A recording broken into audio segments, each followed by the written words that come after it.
이사야서 가운데 아마도 가장 우리들에게 익숙하면서도 가장 또 중요하다고 할 수 있는 본문은 다름 아닌 고난받는 종에 대한 예언입니다. 고난받는 종에 대한 예언은 이사야서 53장에 기술이 되어 있는데 어떠한 신학, 어떠한 교리, 또 어떠한 교단, 어떠한 종파에 속해 있든지 간에 이사야서 53장을 정말 객관적으로 성경을 있는 그대로 바라봤을 때 누구나가 다 인정하는 것은 이사야서 53장에서 묘사된 메시아는 다름 아닌 예수님이라는 사실을 다 인정을 합니다. 그래서 이사야서 53장은 다름 아닌 예수 그리스도, 우리의 죄 때문에 고난을 받으신 메시아 그리스도를 묘사하고 있다고 우리가 알고 있는 것이죠. 그런데 이사야서 53장에서 오늘 본문과 비춰봤을 때 놀랄 만한 표현이 하나 나옵니다. 그것은 이사야서 53장 10절의 말씀인데요. 예수님에 대해서 이사야 예언자가 이렇게 예언합니다. 주님께서 그를, 즉 예수 그리스도를 상하게 하고자 하셨다. 주님께서 그를 병들게 하셨다. 그가 그의 영혼을 속건 제물로 여기면 그는 자손을 볼 것이며 오래오래 살 것이다. 주님께서 세우신 뜻을 그가 이루어 드릴 것이다.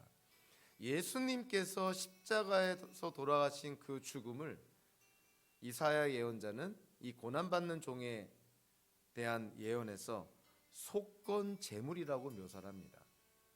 그리고 히브리어 성경을 보면 속건 제물이라고 번역된 이 단어 아샴이라는 히브리어가 오늘 레위기 5장과 6장에서 속건 제물로 번역된 같은 히브리어입니다.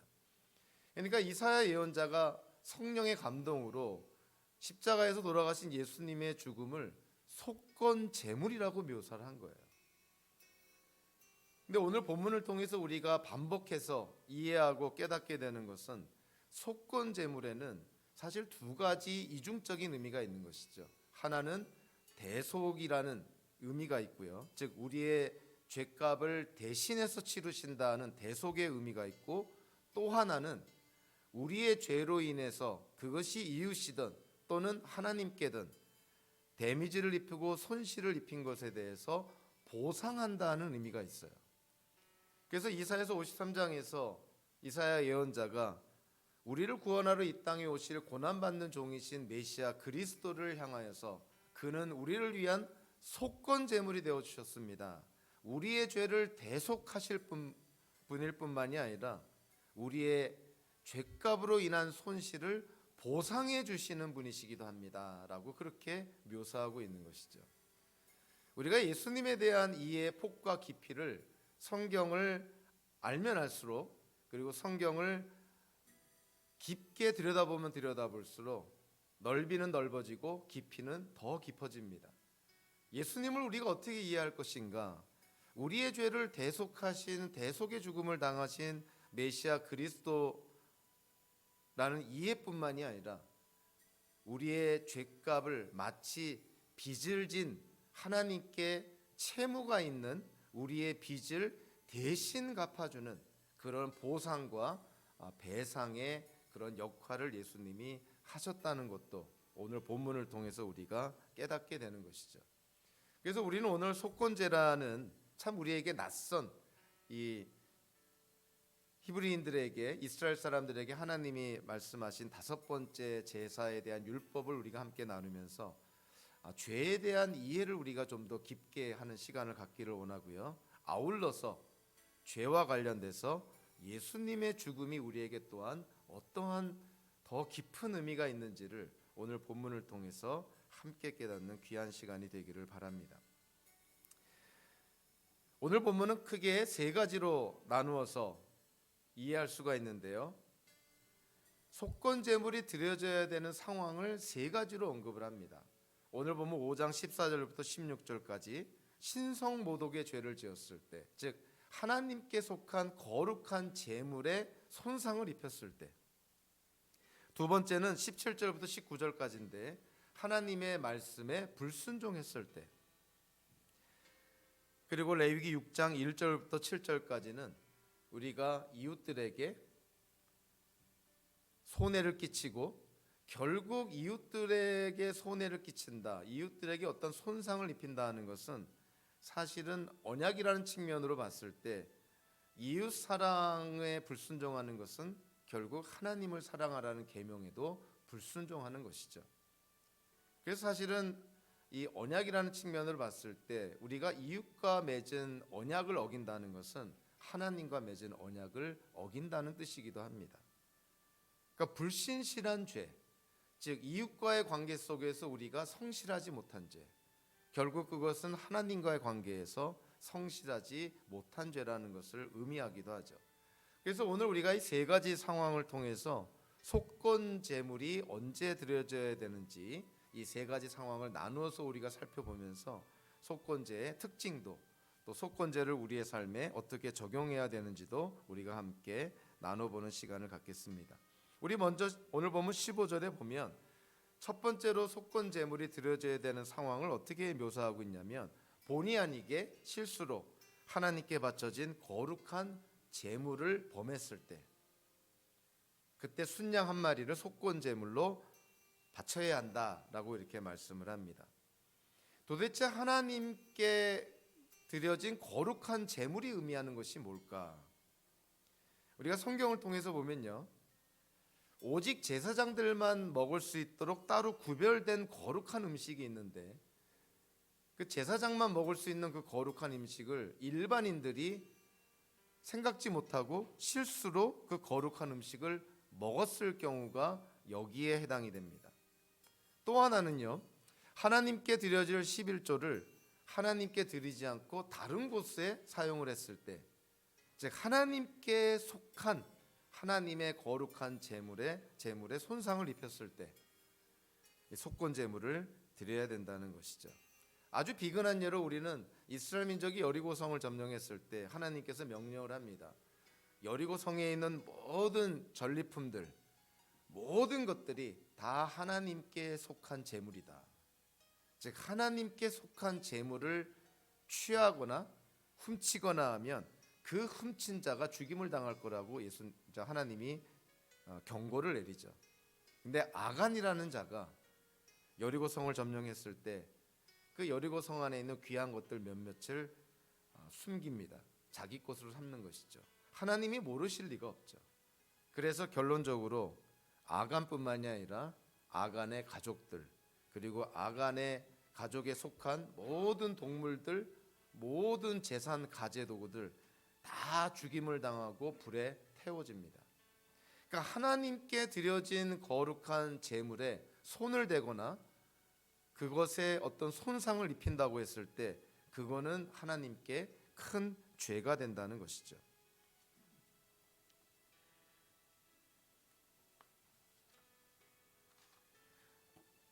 속건제에 대한 오늘의 하나님의 율법을 가만히 들여다보면 다른 제사들과 구별되는 몇 가지 특징들이 있습니다. 아주 대표적인 특징들은요, 속건제는 공동체로 드리지 않고 개인적으로 드립니다. 다른 제사들은 공동체적으로 드렸는데 이 속건제는 항상 개인이 드린다는 아주 구별된 점이 있습니다. 두 번째로, 다른 제사와 달리 속건 제물은 오직 흠이 없는 순양만 제물로 드릴 수가 있어요. 신분의 고하에 관계없이, 경제적 수준에 상관없이 속건 제물로 제물을 드리고자 할 때는 오직 순양만을 제물로 드려야 되는 아주 독특한 그런 특징이 있습니다. 그리고 다른 제사와 달리 이 속건제에는요, 보상이라는 측면이 따르는데, 특별히 속건 제물을 드리는 제사자가 자기 때문에 피해를 입은 사람에게 원금에다가 20%를 더해서 보상을 해야 됩니다. 그러니까 자기가 훔친 것이 100이라고 한다면 120%를 보상을 해야 된다는 것이죠. 출애굽기 22장 같은 내용을 보면 하나님의 율법은 우리가 남에게 해를 끼쳤을 때 남에게 끼친 피해에 갑절을 배상하도록 명령하고 있습니다. 그러니까 100이라는 피해를 끼쳤으면 200으로 보상을 해야 된다고 말하고 있죠. 근데 오늘 본문에서 속건제는 왜 20%만을 더 보태라 그랬을까? 물론 성경학자들이 다양한 해석을 하지만 가장 성경적이고 가장 그래도 성경 전체 문맥에 비춰서 합당한 해석은요, 출애굽기 22장에서 훔친 것에 대해서 갑절로 배상하라는 데에는 어떠한 것이 있냐면 그의 범죄 행위가 걸렸을 때입니다. 그가 범죄한 행위가 들켰을 때, 그때 자기가 훔친 것의 2배로 배상하라는 거예요. 근데 오늘 본문에 나오는 속건제에는 2배가 아니라 단 20%만을 보태어서 배상하라 그럽니다. 그래서 우리는 깨닫게 되는 것이죠. 출애굽기의 율법과 오늘 속건제의 율법이 왜 다른가?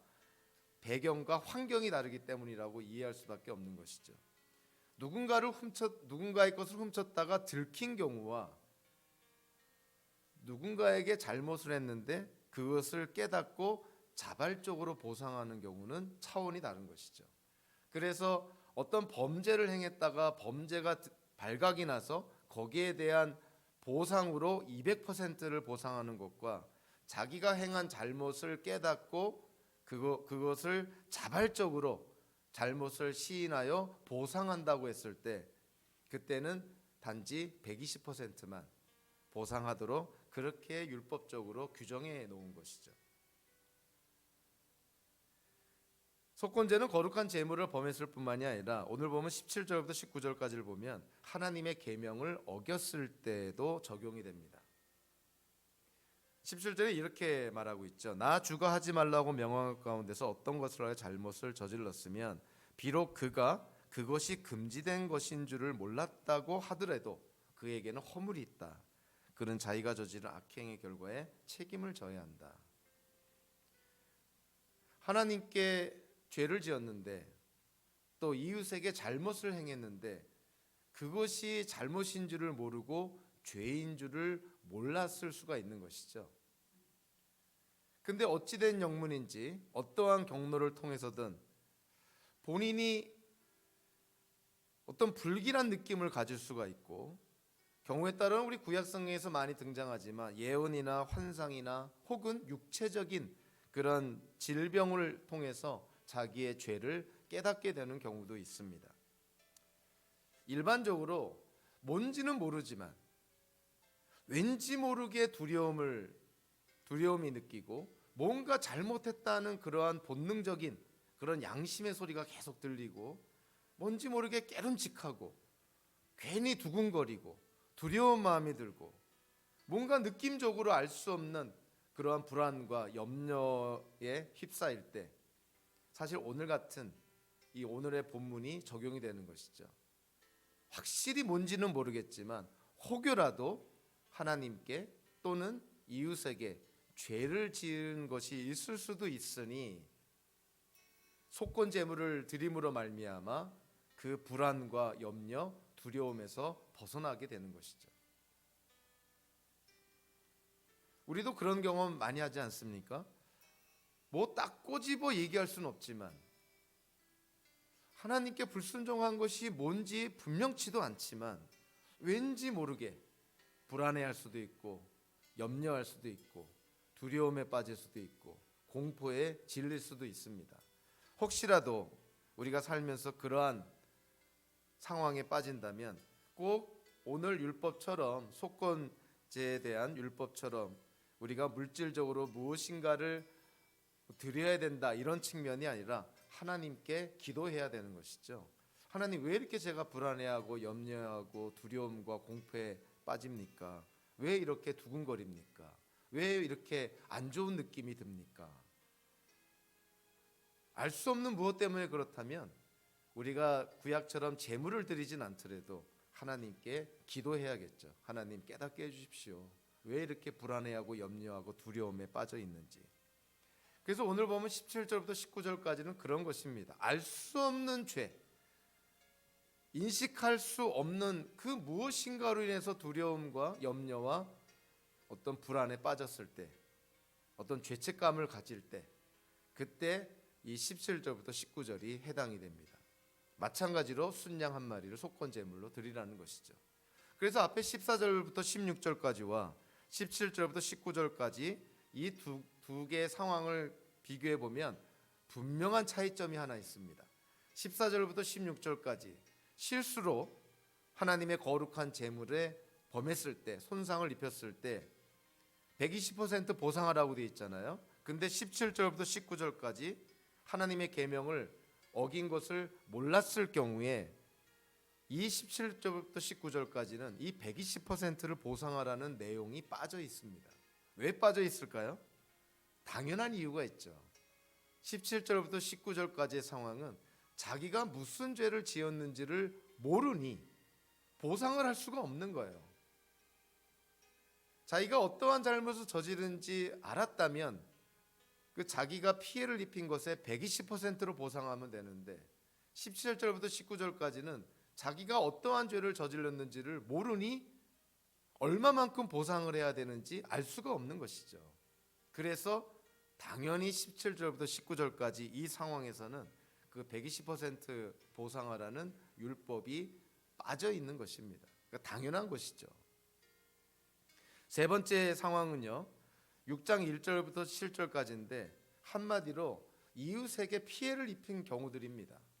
5가지가 나옵니다. 첫째로 남이 맡겨놓거나 담보로 남겨놓은 물건을 속였을 때, 두 번째로 그런 물건을 도둑질했을 때, 세 번째 강제로 빼앗았을 때, 네 번째 남이 이런 물건을 줍고도 모른 채하고 돌려주지 않았을 때, 다섯 번째는 거짓 증언을 했을 때.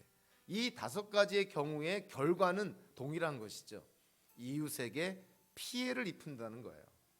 모른 채하거나 강제로 빼앗거나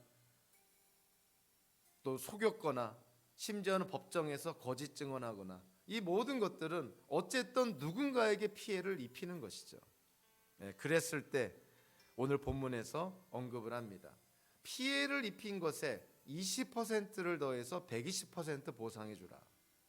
아울러서 하나님께 속건 제물로 순양을 드려라. 이렇게 말씀을 합니다. 속죄제 때도 그렇고 속건제 때도 그렇고요. 실수로 의도적인 것이 아니라 실수로 범죄한 것에 대해서 속죄제나 속건제를 통해서 용서받을 수 있다고 하나님의 말씀은 그렇게 규정하고 있습니다. 그런데 오늘 보면 6장 1절부터 7절까지를 보면 남을 속이거나 도둑질하거나 빼앗거나 또 주순 거를 돌려주지 않거나 거짓 증언하는 것, 자, 이런 것들이 실수로 모르는 상태, 이것이 하나님께 죄가 되는지를 모르는 상태에서 이런 행위를 했다고 볼 수는 없는 것이죠. 6장 1절부터 7절까지 해당하는 5가지 경우는 사실은 의도적으로 죄를 지은 것입니다. 부인할 수 없는 사실이죠. 그런데 이렇게 의도적으로, 심지어는 십계명 가운데 거짓 증언하지 말라는 그러한 죄를 지었음에도 불구하고, 고의적으로 의도적으로 죄를 지었음에도 불구하고 이 속건제를 통해서 하나님은 그들을 용서해 주시는 거예요. 그랬을 때 우리는 이 부분을 또한 또 잘 이해할 필요가 있습니다. 어떻게 의도적으로 지은 죄를, 심지어는 십계명을 어기는 죄조차도 하나님은 왜 용서를 해 주실까? 여기도 아까도 얘기한 것처럼 보통 남의 것을 빼앗거나 훔쳤을 때는 200% 보상하라고 되어 있는데 120%만 보상을 하라고 한 속건제의 율법은 본인이 스스로 잘못을 깨닫고 자발적으로 보상하려는 차원으로 이해가 됩니다. 이 본문도 마찬가지죠. 고의적으로 죄를 지었지만 어떠한 그러한 전제가, 어떠한 암시가 되어 있냐면 이들이 진정으로 자기의 죄를 깨닫고 회개하고 보상하기를, 자발적으로 보상하기를 원한다는 그러한 암시가 들어가 있어요. 이들은 자발적으로 자기의 죄를 깨달은 것이 아닙니다. 그 6장 4절에 보면 세번역 성경으로 보면 이렇게 되어 있죠. 그래서 그가 그런 죄를 짓고 유죄 판결을 받으면, 판결을 받기 전까지는 자기가 죄를 지었고 이런 것조차도 깨닫지도 못하고 인정도 못한 상태에서 유죄 판결을 받았을 때 이렇게 속건 제물을 드리고 또는 피해자에게 보상을 하라는 것이죠.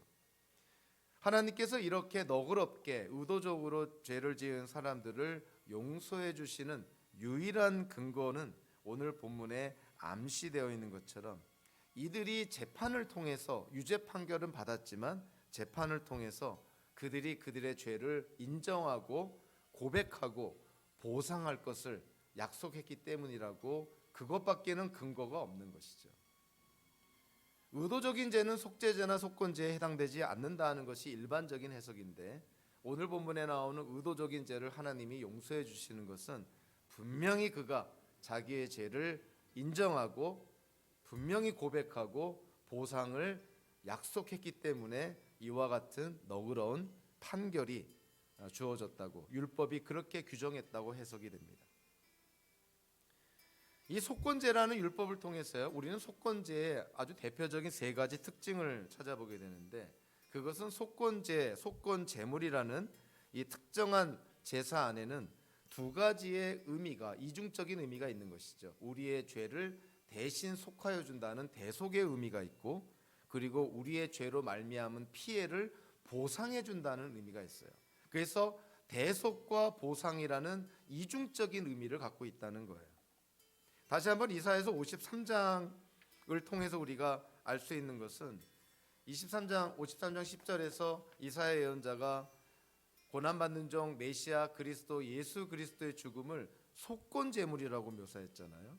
십자가의 죽음을 속건제물이라고 묘사한 데에는 그 속건제물이라는 특정한 제사 안에 대속과 보상이라는 이중적인 의미가 있는 것이죠.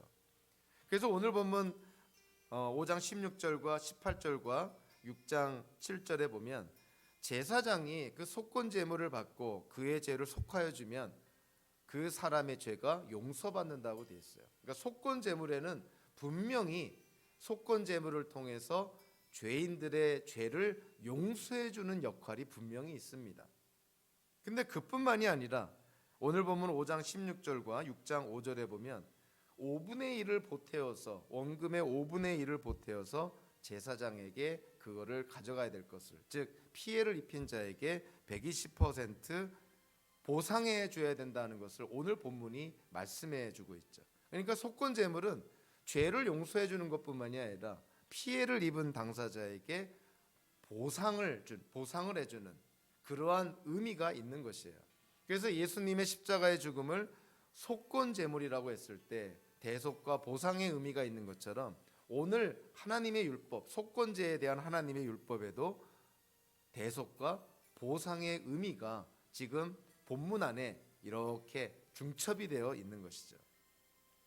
그리고 속건제를 통해서 우리가 알 수 있는 두 번째 특징은요, 죄의 성격을 다시 한번 우리가 파악하게 되는데, 죄는 개인적인 측면만 있는 것이 아니라 죄에는 사회적인 측면이 있고 더 나아가 영적인 측면이 있다는 거예요.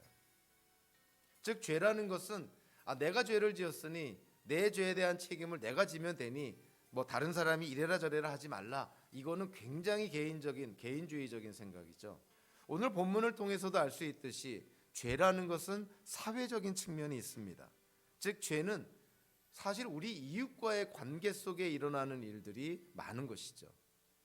비록 내가 지은 죄라 하더라도 내가 지은 죄 때문에 누군가가 또는 상대방이, 이웃이, 더 나아가 사회가 데미지를 입게 되는 것이죠. 나 한 사람이야 이러면 어떨까, 이렇게 생각할 것이 아니에요. 죄에는 사회적인 측면이 있습니다. 더 나아가서 그런 수평적인 이웃과의 관계뿐만이 아니라 죄는 수직적인 하나님과의 관계에도 데미지를 입히게 되는 것이죠. 죄로 인해서 하나님과의 관계가 멀어지게 되고, 죄로 인해서 하나님의 역사가 중단이 될 수도 있고, 하나님의 은혜가 끊어지기도 하고, 사실은 선악과 사건 때문에 하나님과 인간의 관계가 끊어지고 분리된 사실을 생각한다면, 죄라는 것은 하나님과의 관계에 가장 직접적인 데미지를 입힌다는 사실을 우리가 꼭 기억할 필요가 있습니다. 그래서 칼빈이라는 종교개혁자가 이런 말을 했죠. 다른 사람에게 피해를 입히는 것마다 하나님을 공격하는 행위다라고 묘사를 합니다. 이웃에게 우리가 피해를 입힐 때마다 단지 이웃에게 피해를 입히는 것에 끝나는 것이 아니라 그것은 마치 하나님을 공격하는 행위와 같다라고 칼빈이 얘기를 해요. 너무나 공감이 되는 말씀이죠. 창세기 39장 9절에서 요셉이 보디발의 아내의 유혹을 물리칠 때 뭐라고 말하냐면, 내가 어찌 이런 나쁜 일을 저질러서, 즉 주인의 부인과 간음죄를 저질러서 하나님을 거역하는 죄를 지을 수 있겠습니까? 남의 아내와 간음하는 죄가 그걸로 끝나는 것이 아니라 그것이 하나님을 거역하는 죄가 된다는 거예요. 그러니까 이웃에게 피해를 끼치는 것, 이웃에게 악을 행하는 것은 단지 이웃에게 악을 행하고 피해를 끼치는 것에 그치는 것이 아니라 그것이 결국은 하나님께 죄가 되고 하나님과 우리의 관계에 심각한 데미지를 입힌다는 것이죠. 그래서 죄라는 것은 단지 개인적인 측면에 그치는 것이 아니라 사회적인 측면이 있고 영적인 측면이 있다는 것을 우리가 꼭 기억할 필요가 있습니다. 5대 제사 가운데서 아무래도 번제와 속죄제, 속건제 중요한 것이죠. 그래서 번제라는 것은 하나님과 사람 사이에, 즉 제사를 드리는 제사자 사이에 화해를 가져다 줍니다. 속죄제는요, 속죄제물을 드림으로 말미암아 우리의 죄가 깨끗하여지고 정결함을 받는 그러한 역할을 하죠. 속건제라는 것은 우리의 죄값을 치름으로 말미암아 보상을 가져다 주는 그러한 또 구별된 점이 있음을 우리가 잘 알고 있습니다. 속건제를 현대에 적용하는 데 있어서 오늘 본문의 기초에서 우리는 세 가지로 적용이 가능한데요. 첫째는 죄에 대한 이해를 우리가 어떻게 할 것이냐면 채무의 관계로 이해할 수가 있습니다. 즉 죄는 마치 빚진 것과 같다는 거예요. 속건제는 잘못을 범한 사람을 마치 빚진 자로 묘사합니다. 마치 채무의 의무가 있는 채무자로 그렇게 묘사하고 있는 것이죠. 예수님의 공생의 기간 동안에 예수님의 말씀 가운데서도 특히 예수님의 비유 가운데 하나님을 채권자로 묘사하는 비유가 있습니다. 여러분들 잘 아는 10,000달란트 빚진 자.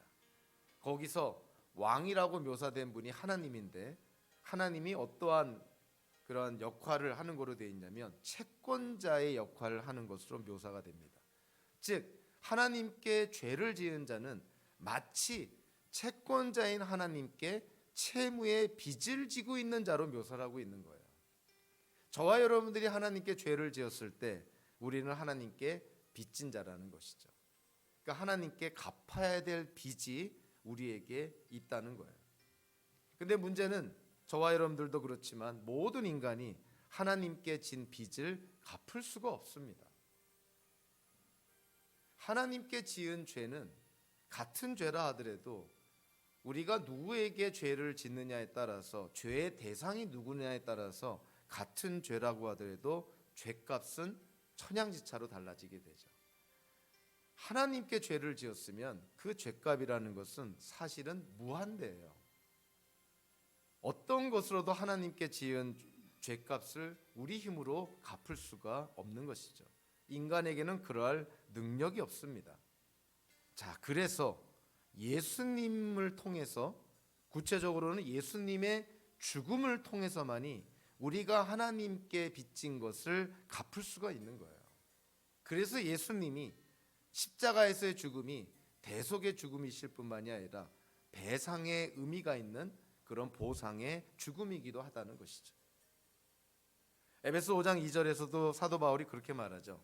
그리스도께서 여러분을 사랑하셔서 우리를 위하여 하나님 앞에 향기로운 예물과 제물로 자기 몸을 내어주신 것과 같이 여러분도 사랑으로 살아가십시오. 히브리서에서도 이제 그리스도는 자기를 희생제물로 드려서 죄를 없이 하시기 위하여 시대의 종말에 단 한 번 나타나셨습니다. 이 뜻을 따라 예수 그리스도께서 자기 몸을 단번에 들이심으로써 우리는 거룩하게 되었습니다.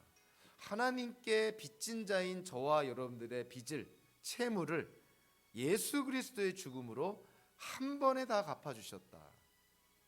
예수님의 죽음은 하나님께 빚진 우리의 모든 채무를 깨끗하게 정리해 주셨다는 거예요. 그러니까 죄라는 것은 하나님과 우리의 관계로 봤을 때 하나님을 채권자로 우리가 이해하면 우리는 하나님께 빚을 진 채무자와 같다는 것이죠. 하나님께 진 빚은 우리가 평생을 노력해도 갚을 수가 없는, 마치 10,000달란트 빚진 자와 같이 우리 힘으로 갚을 수 없는 빚을 진 자들이 바로 저와 여러분들이었는데, 예수님의 죽음이 그 빚을 다 갚게 해줬다는 거예요. 그래서 하나님과 우리의 관계는 예수 그리스도 안에서 우리가 의롭게 되었다는 또 다른 측면은 어떻게 묘사할 수 있냐면, 하나님과 우리 사이에는 더 이상 채무 관계가 없습니다. 우리는 더 이상 하나님께 빚진 것이 없습니다. 왜냐하면 예수 그리스도께서 다 갚아주셨기 때문이라는 것이죠. 그래서 예수님의 죽음을 보상의 죽음, 보상 제물, 배상 제물이라고 묘사하는 것도 성경적으로 맞는 표현이기도 합니다.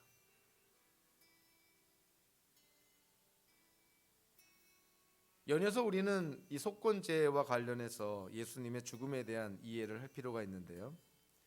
사실 속건제 또는 속건제물이라는 표현은 신약 성경에서는 한 번도 사용된 적이 없습니다. 그럼에도 불구하고 속건제물의 개념이 분명히 들어가 있는 이사야서 53장은 예수님의 고난에 관한 수많은 성경 본문의 배경이 되고 있어요. 그러니까 간접적으로 이사야서 53장에 나와 있는 그 속건제물의 의미가 이사야서 53장을 배경으로 하고 있는 신약 성경 안에 간접적으로 이미 다 내포되어 있는 것이죠. 그래서 이사야서 53장의 9절 9절은 사실 신약 성경의 여러 성경 구절을 통해서 인용이 되고, 그리고 인용된 그런 신약 성경 구절들을 통해서 이사야서의 9절 9절, 53장의 9절 9절이 다 이루어지고 성취가 되었다는 것을 우리에게 말씀해 줍니다. 그래서 예수님의 죽음은 완전한 번제물일 뿐만이 아니라, 완전한 화목제물일 뿐만이 아니라, 완전한 속죄제물일 뿐만이 아니라, 우리의 죄를 완전히 없이 해주시는, 우리의 죄를 완전히 보상하는, 하나님께 드려지는 완벽한 속건제물이라는 거예요. 속건제에 대한 율법을 통해서 또 우리가 눈여겨봐야 될 마지막 세 번째, 우리의 삶에 적용해야 될 세 번째는요, 속건제는 보상이라는 측면을 특별히 강조를 합니다. 어찌 보면은 어느 학자의 표현대로 한다면 속건제는 온 마음을 다하여서 하나님을 사랑하라는 것과 이웃을 자기 몸같이 사랑하라는 예수님의 사랑의 이중계명을 의식적으로 표현한 것이 속건제물이다. 하나님께 속건제물을 드려야 될 뿐만이 아니라 속건제물을 드리기 전에 이웃에게 피해를 입힌 것이 있다면 120% 보상해 줘야 된다는 거예요. 믿음의 양면성이 있는 것처럼, 즉 한 면은 하나님을 향한 우리의 태도가 믿음이라고 본다면, 또 다른 면은 이웃을 존중하고 사랑하는 우리의 태도인 것이죠. 그래서 믿음에는 양면성이 있습니다. 하나님과의 관계 속에서, 이웃과의 관계 속에서. 특별히 하나님의 용서를 받아 누리는 전제 조건이 되는 게 뭐냐면, 하나님께 제물을 드리는 것뿐만이 아니라 피해를 입힌 이웃에게 보상을 해줘야 된다는 그러한 전제 조건이 달려 있습니다. 오늘 본문을 통해서도 보면 하나님께 순양이라는 속건 제물을 드리기 전에 먼저 전제가 되는 게 뭐였냐면, 피해자에게 보상을 해줘야 되는 거예요. 그러니까 하나님께 속건 제물을 드려서 그 죄를 용서받기 전에 자기의 죄 때문에 피해를 입힌 자에게 먼저 보상을 해줘야 된다는 거예요. 피해자에게 먼저 보상을 해주고 나서 하나님께 순양으로 속건 제물을 드리면 하나님께로부터 용서를 받게 된다는 것이죠. 자, 이 부분이 정말 우리 신약 시대에 살고 있는, 현대를 사는 우리 기독교인들에게 너무나 중요하면서 너무나 간과가 되어 있는, 너무나 소홀히 되고 있는 부분이기도 합니다. 우리는 그냥 하나님과의 관계에서, 우리가 죄를 지은 거 하나님과의 관계에서만 해결하면 되지, 하나님께 고백하고 회개하고 죄사함을 받으면 뭐 그걸로 충분하지, 더 이상 뭐가 필요할까? 근데 오늘 속건제와 관련된 내용을 가만히 들여다보면 순서가 그렇질 않아요. 하나님께 속건 제물을 드려서 죄 사함을 받기 전에 무엇이 선결이 돼야 된다고 말하고 있냐면 자기의 죄로 인해 피해를 입은 사람에게 먼저 보상을 하라는 거예요. 그런 다음에 순양을 하나님께 드려서 죄 사함을 받으라 하는 것입니다. 우리 현대 기독교인들이 놓치는 부분이 이런 부분 아닐까요? 하나님과의 관계만 회복되면 됐지, 뭐 굳이 나 때문에 피해를 입은 사람에게 보상할 필요가 있고 그로부터 용서를 받아야 되고 그에게 또 용서를 구할 필요가 있나, 이렇게 생각하는 경우가 얼마나 많을까요? 이 부분을 보면서 영화 밀양이 생각이 안 날 수가 없죠. 밀양이라는 영화를 안 본 분들한테는 좀 죄송하지만 그 밀양이라는 영화에 보면 그런 내용이 나오잖아요. 자기 딸을 죽인 살인범을 주인공이 찾아가잖아요. 용서해 주려고. 범인을 만났는데, 범인을 맞닥뜨렸는데 그 범인이 너무나 온화한 표정으로, 너무나 평화한 표정으로, 아무 걱정 근심 없는 그러한 표정으로 자기가 죽인 그 딸의 엄마를 만납니다. 자기는 하나님과의 관계에서 해결이 됐다는 거예요. 하나님께로부터 용서 다 받았다는 거예요. 그래서 자기는 더 이상 죄책감도 없이, 자기는 이 비록 감옥 아니지만 살인범이지만 자기는 지금 평화한 상태에 있노라. 아무 문제가 없다는 거예요. 자기가 죽인 그 딸의 엄마, 피해자가 앞에 있는데 피해자에게는 용서 한마디 구하지도 않고 보상은 뭐 온데간데 없고 피해자의 마음은 배려도 하지 않고 그냥 자기만 하나님께 용서받았다고, 평안하다고 그렇게 그런 태도를 보이고 있습니다. 그 태도를 본 그 피해자의 엄마가 속된 말로 속이 뒤집어지는 것이죠. 물론 주인공도 신학적으로 문제가 있지만 가장 큰 문제는 그 살인범의 태도예요. 과연 그가 하나님과 화해했을까요? 과연 그가 하나님께로부터 용서를 받았을까요? 오늘 속건제에 대한 하나님의 율법을 통해서 보면 그는 하나님께 용서받을 수가 없는 거예요.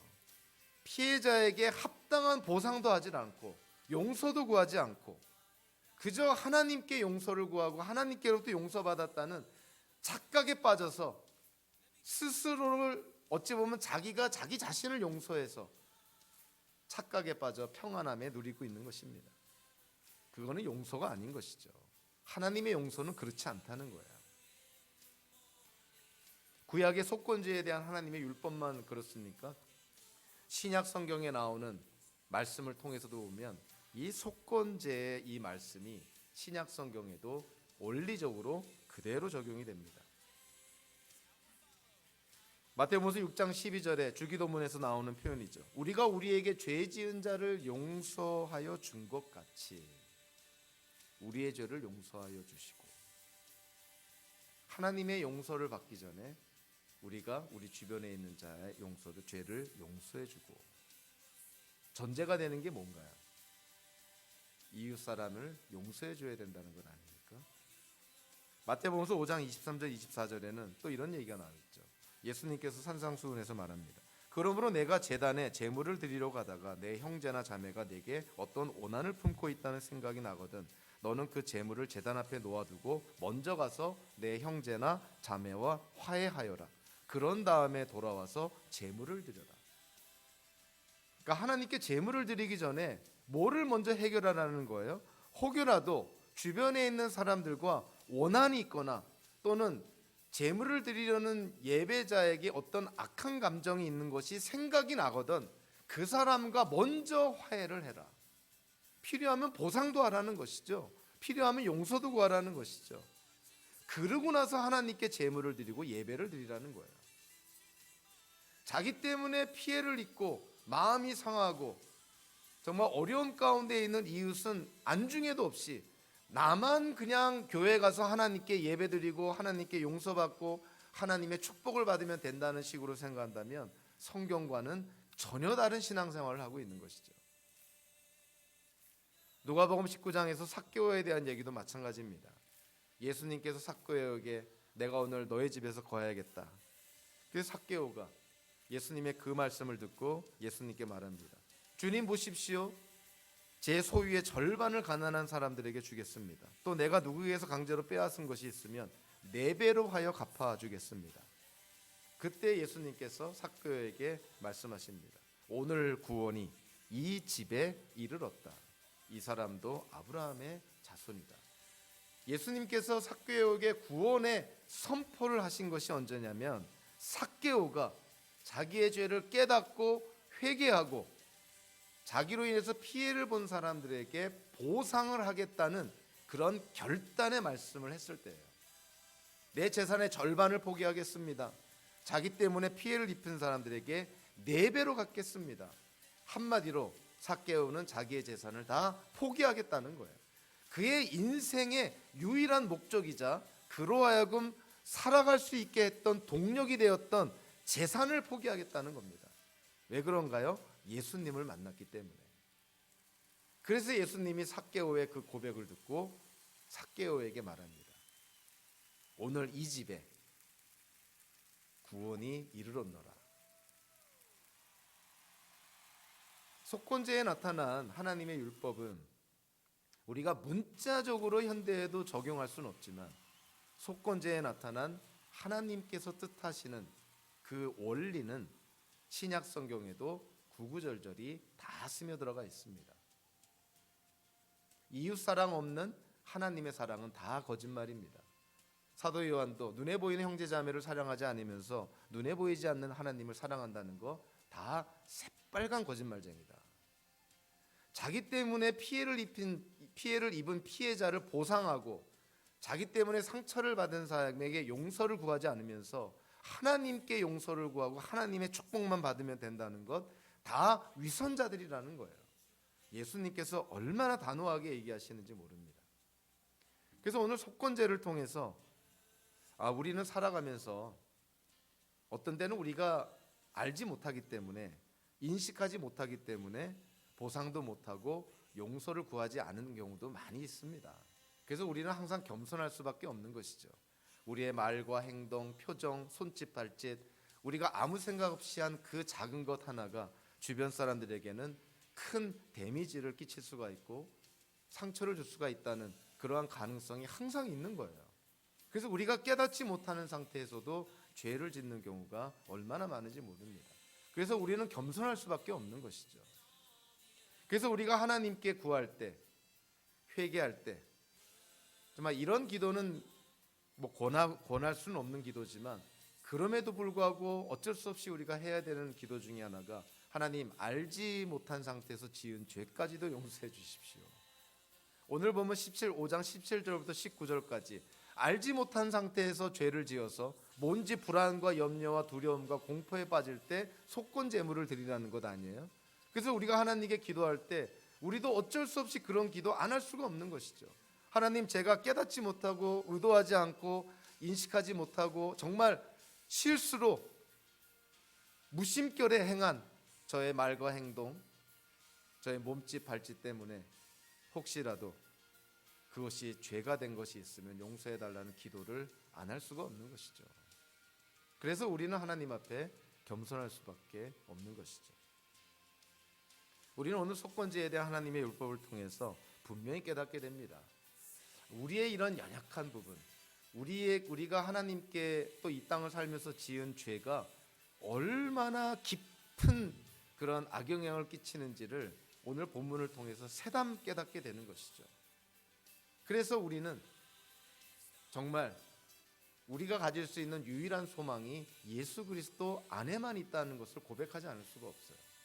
예수님이 우리의 대속의 죽음을 당하셨고 예수님의 죽음이 우리의 보상의 죽음이 되셔서 우리의 죄를 용서하시고 하나님께 빚진 모든 채무관계를 다 해결해 주신 분이 바로 예수님이시니 예수님의 죽음과 부활, 예수님으로 말미암아 우리에게 약속된 구원과 영성, 즉 예수 그리스도 안에만 우리는 참된 소망을 가질 수 있다는 사실, 오늘 본문의 말씀을 통해서 다시 한번 그 사실을 붙들고 남은 인생 주님을 향하여서 힘차게 살아가는 저와 여러분들 되시기를 주님의 이름으로 축원합니다. 기도하겠습니다.